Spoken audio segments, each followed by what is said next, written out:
Top 10s was like how they care about the Air Force Ones now. That's how we used to wear top 10s. Were they associated specifically with YBI? Was it a problem with It became that, but at first it wasn't. It became that, associated with us. You know, in some newspaper articles it would say, oh, you know, you had to be a lieutenant to wear them. And no, that was all bull, man. Everybody had pairs of 10s. We had so many 10s, the store used to tell us, if you bring us 2 old pair back, we'll give you a brand new pair. And the reason they was doing that, because our old pairs wasn't that really old. You just wore them a couple times. You know what I mean? You just wore them a couple times, speck a little dirt get on them, and we go buy a new pair, just like they doing now. Okay, tell us about, you know, you ended up, what were you convicted of in terms of the drug conspiracy? Unauthorized use of a communication, which is a phone, and that's kind of funny. So what exactly did you supposedly do? I was supposed to have been on the phone talking about some drugs, but we really on the phone talking about some fucking car keys. In real life? In real life. It wouldn't have been no problem for me taking the case if it was real some drugs, but it was some car keys. Who was your direct, like, okay, as far as the drug selling part, which statute of limitations long gone, whatever, you know, tell us really about you and selling drugs for YBI. Well, selling drugs was just an everyday thing for me to put some money in my pocket. That's basically what it was. And then it became a habit. Were you overseeing spot? Like, did you have your own corner? Sometimes I have to oversee certain things and sometimes I don't. Like what? I read that you had Lawton or something? Nah, it wasn't no Lawton.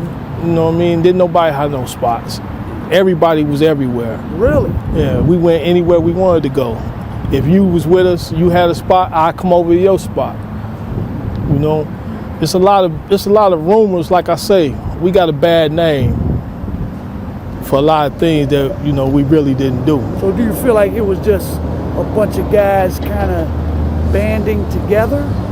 That's all it was. It was just a neighborhood thing. Basically, it was just a neighborhood thing. Money. So how did a daily operation work in the morning? So if it's 6 a.m. on a Wednesday, you know, I'm sure you must have been at the mix houses sometimes. Like, how did the whole stuff get distributed? It was like Ice-T said, up early 6 in the morning. That's how it basically was. Because a lot of heroin addicts are functioning, and they had to get it before. Hey, they had to get it before they go to work. You know what I mean? How much would be made up in a day? Did you know were you involved in that part or not really?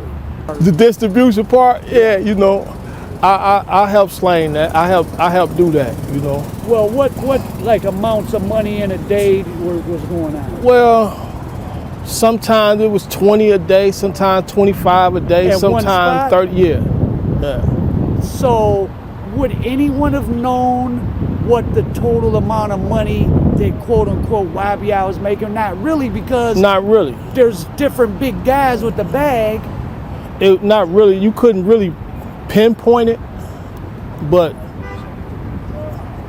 you could see it. Because there was no, like you said, there was no actual strict organization, so there was no one guy at the top that everyone was under. It was one guy that we all followed, you know what I mean? But other than that, no.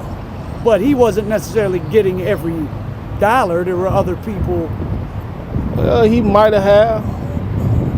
Basically like this, we'll say it like this here. We didn't want for nothing.